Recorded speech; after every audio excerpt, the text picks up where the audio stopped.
네, 안녕하십니까. 시선 파트너즈 이세현입니다. 5월 27 일인데요. 종합소득 신고가 이제 한참 마무리되는 단계죠. 물론 이제 병의원 등 이제 성실신고 대상 사업자나 소득자들은 6 월에 신고하죠. 6월 말까지 신고하다 보니 아무래도 소득세 신고 시즌이라 벤처 투자에 관련된 벤처 투자를 활용한 소득 공제를 주제로 하는 FAQ가 좀 늘고 있습니다. 그래서 결국은 반복되는 질문들이어서 그 내용들만 핵심만 딱 정리해서 오늘 영상으로 남기려고 합니다. 벤처 투자 소득 공제 관련해서 FAQ의 첫 번째는 특수관계에 있는 기업, 특관자에 있는 뭐 내 가족법인, 내 법인, 내 부모법인, 형제법인 혹은 내가 이미 주주로 있는 회사 혹은 거래처 등등에 벤처 투자해도 소득 공제 받을 수 있느냐? 이 질문이 사실 제일 많고요. 두 번째는 신주 방식이 아닌 주식을 발행해서 인수하는 방식이 아닌 회사채 방식도 되냐? 이런 질문도 좀 있고요. 세 번째는 어 소득공제에 한도가 있다던데 이게 몇 천만 원씩 해도 되냐. 이 종합소득세 신고할 때 소득공제 한도라는 게 벤처투자 소득공제를 갉아먹는 거 아니냐. 이거 효과가 반감되는 거 아니냐. 이런 질문들이 좀 있어서 요것들을 관련 법령과 함께 살펴보는 시간을 가져보도록 하겠습니다. 어 화면에 보이시는 것처럼 벤처투자 소득공제, 소득공제라는 이제 결론에 부합하는 법령은 조세특례제한법 제16조입니다. 조세특례제한법 제16조에 벤처투자, 조합, 출자 등에 대한 소득공제 이렇게 돼 있고요. 거주자가 벤처기업에게 출자하면 28년 10월 31일까지 출자하면 3천만 원까지 100%, 3천에서 5천 사이 70%, 5천 초과 금액에 대해서 30% 소득공제를 해준다. 단 한도는 종합소득의 50%다라고 이렇게 법에 명시되어 있고요. 여기 이제 투자 대상들에 대해서 뭐 벤처 투자 조합, 개인 투자 조합, 뭐 벤처기업 육성에 관한 특별법에 따른 벤처기업 등에 투자한다라고 이렇게 명시되어 있고요. 소득공 이제 투자할 때 투자 기간이 3년 이상의 벤처 투자 소득공제 대상이 되는데요. 그 소득공제 시점은 소득공제는 투자 당시에는 같은 항 3, 4, 5 뭐 3, 4 또는 6호에 따라 뭐 이렇게 투자일로부터 2년이 되는 속하는 날까지 뭐 이렇게 돼 있어서 그러니까 결국은 3 년짜리 벤처 투자를 해야 소득공제를 받을 수 있고 그 3년 중에 한 번 그러니까 꼭 투자 한 해가 아니더라도 투자한 해 3년 중에 한 번 소득공제 받을 수 있다라는 내용이 이렇게 법에 잘 명시되어 있음을 알 수 있습니다. 두 번째는 그럼 이제 그 가끔 질문하시는 내용 중에 어 혁신성장 유형으로 받은 벤처만 되는 거 아니냐? 연구개발 유형으로 받은 것만 되는 거 아니냐? 벤처 투자 유형으로 받은 것만 되는 거 아니냐? 이렇게 이제 유형별로 투자 소득공제가 되거나 안 되거나 차등하지 않냐라고 물어보는 분들이 계시는데요. 법에 보시면 벤처기업에 관한 특별법에 벤처기업이라 하면 이렇게 명시되어 있어서 아까 우리 앞에 법에서 뭐라고 했냐면 벤처기업법에서 정한 벤처기업이라고 했기 때문에 어떤 유형이라고 단정 짓지 않았거든요. 그래서 유형에 상관없이 벤처기업이면 소득공제 받을 수 있는 적격 대상이 된다라는 말씀을 좀 드렸습니다. 그리고 어 신주를 인수하는 것만 투자냐, 소득공제 대상 투자냐라고 묻는 분들이 계셔서 벤처투자 촉진에 관한 법령의 정의 제2조 정의에 여기 투자란 다음 항목의 어느 하나에 해당하는 것을 말한다라고 되어 있고요. 항목에 대해서 주식회사의 주식, 무담보 전환사채, 무담보 교환사채 또는 무담보 신주 인수권부 사채 인수, 유한회사 또는 유한 책임회사의 출자 인수 이렇게 되어 있어서 반드시 주식이 아니어도 어 질권이나 근저당 설정을 하지 않는 형태의 전환사채나 교환사채, 신주인수권부 사채, 유한회사의 출자금도 어 소득공제를 받을 수 있는 투자로 인정이 된다라고 말씀을 좀 드렸습니다. "특관자에 투자하는 건 됩니까?"라고 물어보시는 분들이 꽤 있어요. 근데 여기 인제 이건 논쟁거리도 아닙니다. 네이버에 누가 질의를 주셨더라고요. "벤처기업 대표이사가 내가 내 회사에 투자했을 때 소득공제 받냐?"라는 질문을 네이버에 누가 올려 놨는데 변호사님이 답을 주셨습니다. "된다."라고 답을 주신 사례가 이미 있어서 그냥 참고 삼아 한번 올려 봤고요.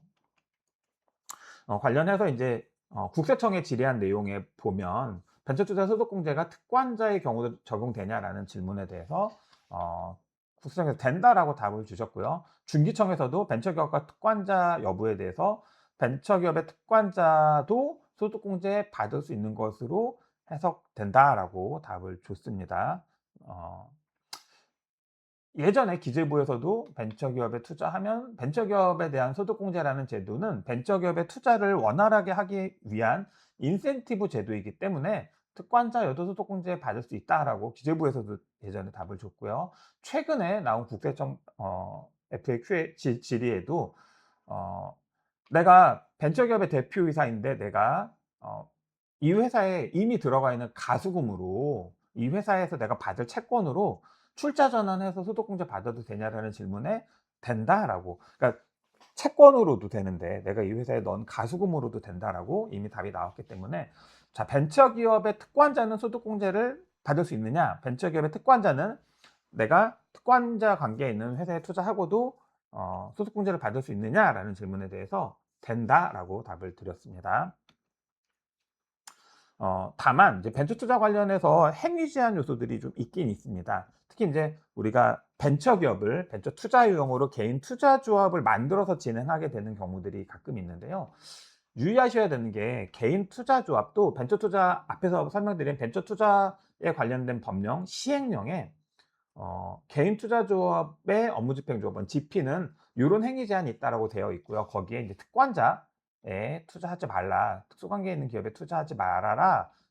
여신 전문 금융업법에 따른 어 금융기관에 투자하지 말아라." 요런 내용들이 어 제재 사항으로 있습니다, 행위 제한으로. 다만 같은 법 8 조가 제재 사항이고요. 9 조에 예외로 해서 조합원 전원의 사전 동의를 받는 경우는 또 가능하다라고 법을 열어줬기 때문에 내용을 정확히 이해하신다라고 하면 활용하시는 데 훨씬 더 도움이 되지 않을까 생각이 들어서 관련 내용도 한번 정리해 드렸습니다. 소득공제 한도라는 개념도 있습니다. 이제 주택법 제 132조 2항에 소득세 소득공제 종합 한도라고 해서 거주자의 종합소득에 대한 소득세를 계산할 때는 합계액이 2,500만 원을 초과하는 경우에는 그 초과하는 금액은 없는 것으로 본다고 해서 종합소득의 한도, 그러니까 소득공제 한도는 2,500만 원이다라고 얘기하시는 분들이 있는데요. 그 밑에 보시면 어 주택법 제16조 1항에 따른 벤처 투자 조합 출자 등에 대한 소득 공제를 제외 사항으로 뒀습니다. 그래서 이 2,500만 원 소득 공제 2,500만 원 룰에서도 벤처기업이나 개인 투자자들이 직접 투자해서 소득 공제 받는 룰은 적용되지 않는다. 정리를 하시면 좋을 것 같습니다. 그래서 저희가 이렇게 말씀드리지만 제일 좋은 건 우리 투자자들, 종합소득 신고하시는 납세자들, 벤처기업의 임직원들, 또 원장님들, 관련된 법들을 직접 한번 의심이 되시는 분들은 설왕설래할 게 아니라 법을 직접 찾아보시면 좋지 않을까라는 생각이 좀 듭니다. 뭐 벤처기업에 관련된 법은 벤처기업 육성에 관한 특별법이 핵심법이고요. 벤처기업에 투자한다라는 개념은 이제 벤처투자 촉진에 관한 법률, 법률과 시행령을 찾아보시면 되고요. 소득공제에 관련된 거는 주택법에 명시되어 있으니까 사실은 설왕설래할 필요 없이 법령을 찾아보시고 그 법령을 해석해 줄 수 있는 법률 전문가들과 이야기 나눠보시면 가장 명쾌하지 않을까라는 생각이 좀 듭니다. 또 앞서도 뭐 국세청, 기재부, 뭐 변호사님까지 이렇게 다 특권자의 이슈는 다 충분히 답을 드렸지 않았나라는 생각이 좀 들고요. 종합소득세 신고할 때 특히나 고소득 개원이들이 벤처투자 소득공제를 활용하는 게 안전하다라는 말씀을 드리는 맥락을 좀 이해해 주시면 좋지 않을까라는 생각이 듭니다. 핵심은 종합소득세라는 게 결국은 종합소득을 산출합니다. 우리가 인제 사업을 해서 번 사업소득, 배당소득, 이자소득, 근로소득, 연금소득, 기타 소득을 다 합산해서 종합소득을 산출하죠. 거기서 인제 법으로 허용되는 필요 경비를 차감한 걸 우리는 종합소득금액이라고 하죠. 거기서 이제 소득공제를 차감하고 과세표준이 산출되면 세율을 곱해서 산출세액을 정하고 공제감면 차감하고 기납부세액 차감하고 또 가산세 낼 게 있으면 붙여서 이제 확정된 세금을 납부하는 구조인데요. 병원 입장에서는 이 사업소득의 비중이 높아요, 원장님들은. 근데 병원 사업소득의 특징을 좀 이해하시면 좋은 게, 병원 사업소득은요, 매출이나 매입의 구성이 인건비 비중이 높습니다. 사람 인력에 의해서 매출이 발생하고 비용도 관련된 인건비 비중이 높다라는 거죠. 그 얘긴즉슨 원장님들이 세금을 줄이기 위해서 어디서 가끔 비용을 만들어 오시는 경우들이 있어요. 계산서를 끊어서 물건을 산다라는 개념이 병원 세무 처리에서는 돌발 변수가 되기 쉽다라는 말씀을 드리는 겁니다. 두 번째는 그것조차도 효율이 떨어지는 이유 중에 하나는 원장님들 대부분이 사업소득의 기초가 복원에서 출발하기 때문에 부가가치세법상 면세입니다. 근데 이제 우리가 비용을 주고 매입을 만든다라고 했을 때 상대방들을 대부분은 일반과세 사업자, 부가가치세는 기준이 공급자 기준이기 때문에 내가 매입을 만들어 왔을 때 나한테 물건이나 서비스를 공급해 주는 사람들이 일반과세 사업자라고 하면 우리 부가세까지 줘야 되거든요. 근데 원장님들은 부가세를 환급받을 수 있는 구조가 대부분 아니시기 때문에 부가세만큼의 로스가 발생할 수밖에 없습니다. 우리가 소득세율이 100%가 아니기 때문에 쓴 비용보다 절감되는 세금이 작아요. 그래서 비용 처리한다는 생각으로 안 써도 되는 경비를 쓰는 건 사실은 로스일 수밖에 없죠. 어 이런 환경들을 좀 고려하신다라고 하면 원장님들 입장에서는 과도하게 경비를 가공해서 소득률에 변수가 생기면 "소득률 저조하다."라고 해서 과세관청에서 노티스 막 보내고 "이상 징후에 대해서 해명하라, 소명하라, 세무조사한다." 이런 공포감을 조성하는 일이 많습니다. 그런 리스크들을 좀 줄이면서 어 또 우리 병원의 치료제, 의료기기, 부자재들은 의료법 이슈랑도 다 연결이 됩니다. 그래서 요런 것들을 좀 잘 고려하시고 우리가 공제 감면에 대해서 많은 이제 원장님들이 오해하시는 것 중에 하나가 '공제 감면은 받으면 땡.' 이렇게 생각하시는데요. 우리나라 이 과세 국세 기조 준칙에는 원칙에는 공제 감면에 대해서는 과세관청은 반드시 해명 자료를 받으라고 되어 있기 때문에 우리가 공제 감면 받았다라고 하면 그게 사후 언제가 됐건 간에 반드시 한 번은 사후 검증을 받아야 될 겁니다. 그래서 공제 감면을 가공해서 어설프게 받고 나면은 그게 항상 더 큰 리스크로 다가올 수 있다라는 걸 좀 이해하실 필요가 있습니다. 그래서 원장님들이 경비 가공하지 않고 잘 준비된 입증 자료까지 잘 준비해서 벤처투자 소득공제를 활용하신다라고 하면 우리 과표에 따라서 또 투자 금액에 따라서 1억 투자했을 때 절세 금액이 약 2,500 에서 2,900, 3억 정도 투자했을 때 소득공제가 1억 1,900이 적용되다 보니 절세 효과가 약 5,200 에서 5,800 까지 세금을 줄일 수 있습니다. 경비를 가공하지 않아서 부가세 로스도 없고요.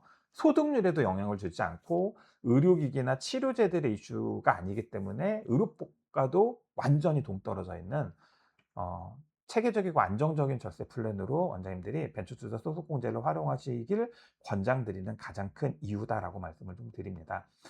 다만 25년 소득신고 지금 하시죠. 지금 해 보시면 알겠지만 마땅히 할 게 별로 없죠. 왜냐하면 1월 1 일부터 12월 31 일까지 작년에 어떤 한 경제 활동에 대해서 신고만 지금 하는 관점이다 보니 쉽지 않죠. 근데 이제 원장님들이 올해 26년 종합소득세 신고에 변화를 좀 주고 싶다. 세금도 좀 줄여 보고 싶다라고 하시면 어 빠르게 준비하셔야 됩니다. 원장님들이 연말까지만 하면 되네요. 26년 소득세를 절감하기 위해선 26년 연내만 벤처 투자하면 되니까 '연말에 하면 되겠네.' 이렇게 생각하시는 분들이 있는데요.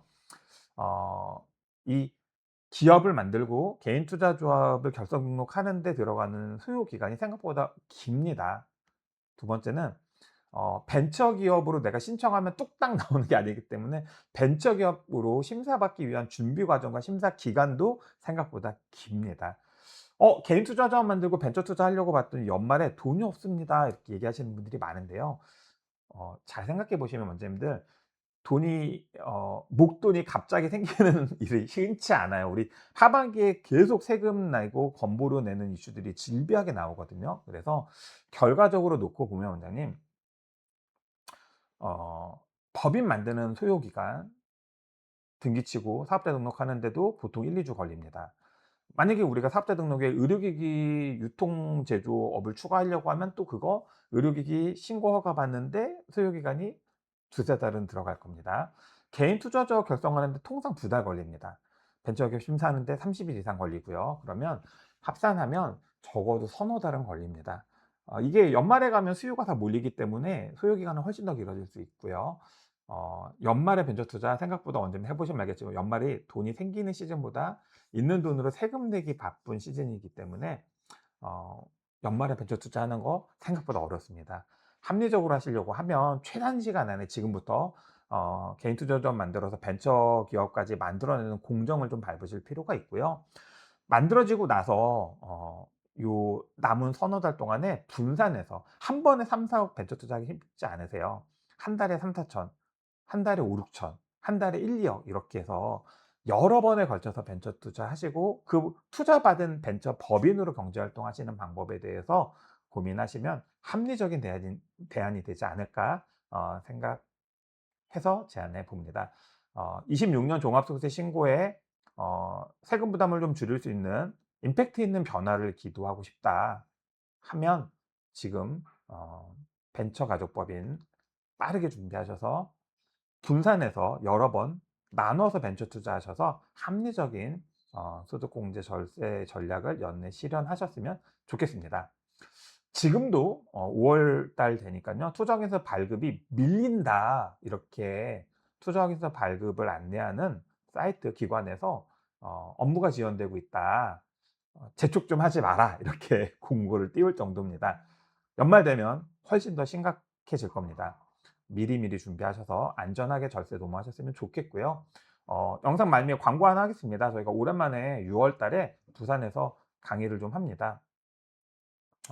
6월 11일 저녁 7시 에서 10시 까지는 원장님들 대상으로 아마 벤처 투자 관련된 세미나를 좀 죄송합니다. 다시 6월 11일 밤에는요. 원장님들 대상으로 한 벤처 가족법인 활용 플랜을 주제로 강의를 할 예정입니다. 원장님뿐 아니라 투자를 유치해서 비즈니스 효율을 좀 높이고 싶은 뭐 기공소 소장님들, 의료기기 임직원들 또 같이 참여하시면 좋을 것 같고요. 6월 12일 날은 컨설턴트들 대상 이제 우리 강의를 기획하고 있습니다. 그래서 12일 1시 금요일 1시 부터 5시 까지 진행하니깐요. 관심 있는 우리 병원, 의료기기 업체 그리고 컨설턴트들 부산 지역에서 인사드리겠습니다. 오늘 영상 여기서 마칠게요. 감사합니다.